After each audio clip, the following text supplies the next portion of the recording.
Welcome to this ELC self-learning video. This video looks at a time-efficient way to read academic articles. Many students find that the most stressful part of university learning is having to read a huge number of academic articles in a very limited time. Reading academic articles is not an easy task, and sometimes you may find it quite time-consuming and energy-draining. But reading them is actually beneficial. You will not only gain background information, but also build up some useful vocabulary about the topic you're studying. Academics generally give the latest updated research findings and ideas in scholarly publications. They do their professional discussion in journals, which are mostly aimed at other experts in the field. That's partly why academic articles are sometimes hard to read and understand. Though it is not easy, you can get through the process by following these tips. Let's look at the basic format of academic article first. Most of the time, you will find these sections: title, abstract, keywords, introduction, literature review, methodology, findings, discussion, implication, conclusion, and references. Not every report will contain all of these, and sometimes the names may change, but those are the major headings. Once you understand what each section does, you will be able to locate it easily when you read academic articles. The title and abstract are usually the first two things that appear in an academic article. You should always read the title and abstract. They're incredibly useful. They will give you an overview of the topic that the article discusses. They will help you decide whether the article is really related to what you're looking for.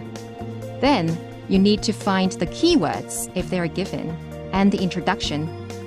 Keywords are useful for searching journal articles with similar research topics. This will speed up your journal searching process. Look at the introduction, which can often be found in the first two paragraphs.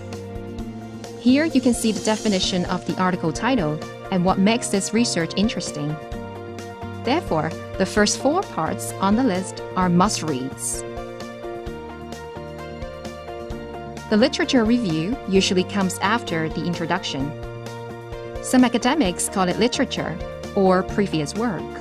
Some writers may even name the part with the theory they are going to mention in this part.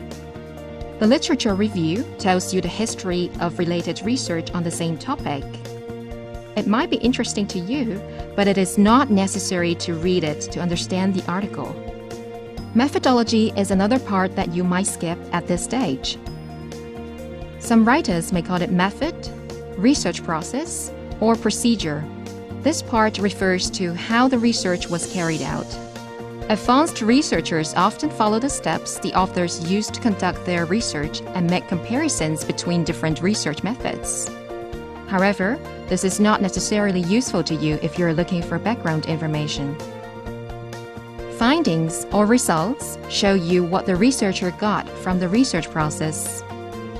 You can skip this part too if you find it too complex, especially if it only covers statistical data.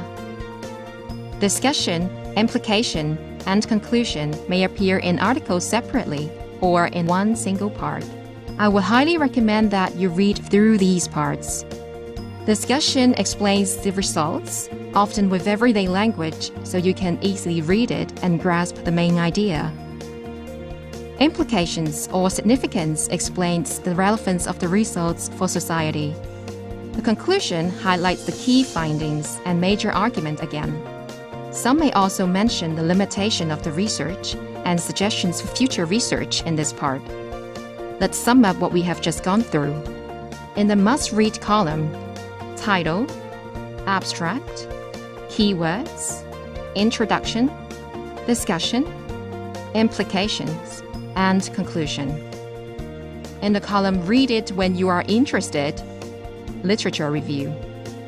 Methodology and findings are being put into the column of no need to read. One more tip. You don't really need to understand every word in the journal. You can choose to skip it when it's too hard to understand. With the techniques that we mentioned today, I'm sure you will find reading academic articles a more enjoyable and worthwhile experience.